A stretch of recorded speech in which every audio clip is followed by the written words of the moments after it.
Olá pessoal, bom dia, boa tarde, boa noite, depende de onde você está assistindo esse vídeo, de que estado do Brasil ou cidade brasileira. Tamo junto, vamos começar mais uma aula. Não esquece de se inscrever no canal e apertar o sininho, para curtir, dar uma força aí pra gente. E vamos lá, vamos começar a aula sobre história do descobrimento ou achamento, como você preferir. O Brasil foi realmente descoberto em 1500. Quando a gente aprende história na escola, quase sempre escuta a mesma coisa. E é a mesma afirmação. O Brasil foi descoberto em 1500 por Pedro Álvares Cabral.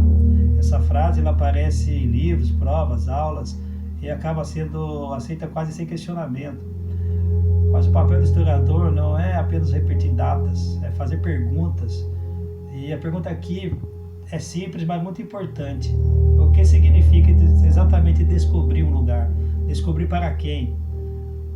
Porque para algo ser descoberto, ele precisa estar vazio, ou ser completamente desconhecido. O território que hoje chamamos de Brasil não era vazio. Muito antes da chegada dos portugueses, milhões de pessoas já viviam aqui. Povos indígenas diversos, com culturas diferentes, línguas próprias, formas específicas de organização social, econômica e política. Essas sociedades praticavam agricultura, caça, pesca, mantinham redes de toque e tinham uma relação profunda com o território. Por isso, do ponto de vista histórico, é incorreto dizer que o Brasil começou em 1500. Isso não significa negar a importância desse ano, significa entender melhor o que realmente aconteceu em 1500.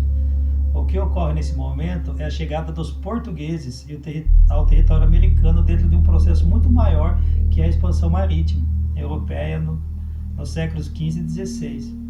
Portugal não estava navegando por acaso. Havia um projeto econômico e político muito claro.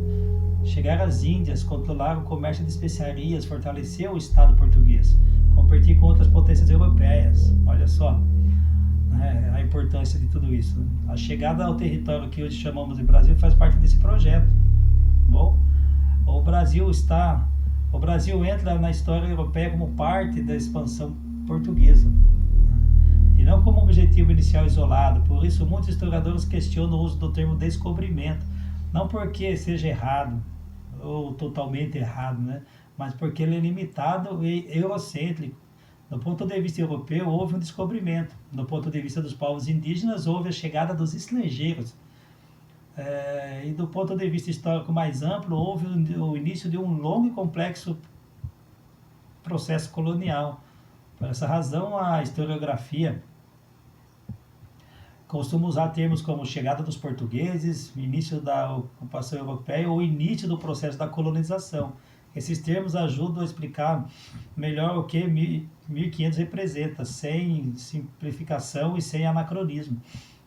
Então é importante deixar muito claro, 1500 não marca o início da história do Brasil. A história do Brasil começa muito antes, com os povos originários. O que começa em 1500 é a história do Brasil colonial, quando esse território passa a ser incorporado aos portugueses da coroa portuguesa e ao sistema colonial europeu. Entender essa diferença muda completamente a forma como a gente compreende a formação do Brasil, a colonização e a escravidão, a economia colonial e as desigualdades que se constroem ao longo do tempo.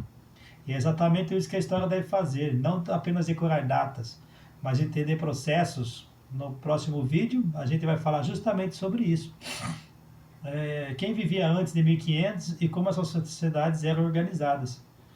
Então, não deixe de se inscrever, não deixe de apertar o sininho e aprenda mais sobre a história do Brasil. Você é aluno que está no ensino médio, se preparando para provas, ou curiosos que querem saber da história do Brasil e muito mais. Tamo junto e até o próximo vídeo.